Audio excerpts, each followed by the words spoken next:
May the Father of our Lord Jesus Christ enlighten the eyes of our hearts, that we may know what is the hope that belongs to our call.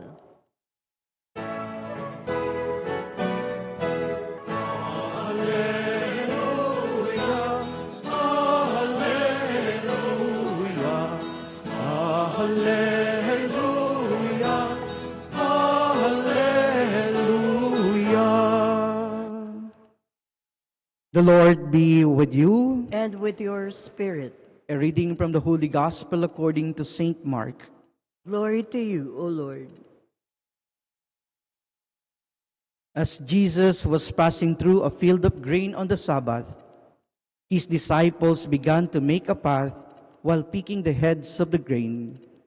At this the Pharisees said to him, "Look, why are they doing what is unlawful on the Sabbath?" He said to them, "Have you never read what David did when he was in need and he and his companions were hungry? How he went into the house of God when Abiathar was high priest and ate the bread of offering that only the priests could lawfully eat and shared it with his companions. Then he said to them, 'The Sabbath was made for man, not man for Sabbath. That is why the Son of Man is Lord even of the Sabbath.'"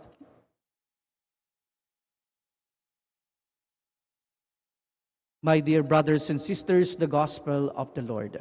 Praise to you, Lord Jesus Christ. Good evening, my dear brothers and sisters.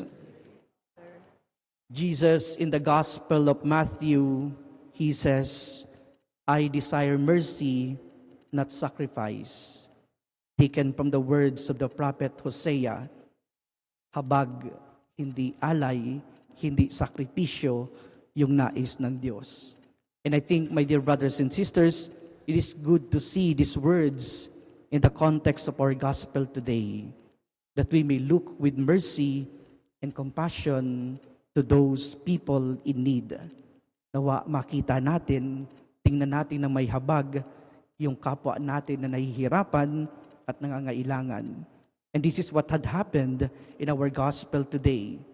The Pharisees saw the disciples of Jesus picking up grains and eating them because clearly they were hungry. But rather than having pity for them, they said, "You are doing what is unlawful to do on a Sabbath."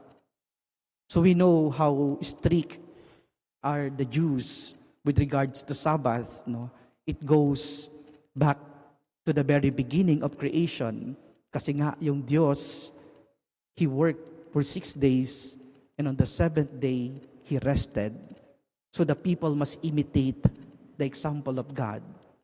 So on the Sabbath day, they should rest. At dito magaling yung mga skriba at yung mga pareseyo. Working, no, requires certain actions. No?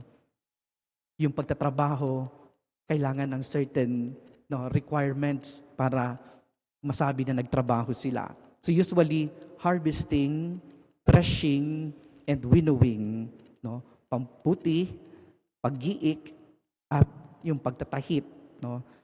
And clearly, the disciples of Jesus harvested, they pick up the grains, pinuti nila yung mga butil, and again, they thresh, pinaikot, giniik nila yung mga butil, and then they winnow, inihipan, tinahipan yung butil bago nila kinain. So clearly, kung babatayan yung mga requirements, they are guilty of working on the day of Sabbath. So my dear brothers, sabi ko nga dito magaling, yung mga mambabatas, bilang na bilang nila yung mga mali, bilang na bilang nila yung mga paglabag sa batas. But, my dear brothers and sisters, they forgot the most important thing. It is the importance of mercy and compassion. Kapag walang pang-unawa, walang awa, walang habag, walang halaga yung batas. So without the heart, the law and rules becomes just a burden for people to carry. Napakinggan po natin sa ating unang pagbasa Iba ang tao sa Diyos. Yung Diyos tumitingin sa puso. No? And in the Old Testament, it was already promised by God. God says, I will give you a new heart, taking from you your stony heart and giving you a natural heart. The stony heart is the written law, no? Reflected in the Ten Commandments, the two stones of the Ten Commandments. It is strict and immovable. So the Lord promised already to give us a new heart, a fresh and beating heart, a heart that has love, that has compassion and consideration for others. So Jesus also mentioned how God spared David and his companions violating the law of the temple, eating the bread that only the priest could lawfully eat. So God is more compassionate than man. Diba? Kadalasan, mas malupit humusga yung mga tao. Kadalasan, mas malupit humatol yung mga tao. So my dear brothers and sisters, today we are being invited, no, not only to inform our hearts with laws, with rules, and restrictions, but to form our hearts for compassion, for mercy, and for love. Nawa magkaroon tayo ng pusong totoo, hindi pusong bato. As Jesus would say, I desire mercy, not sacrifice.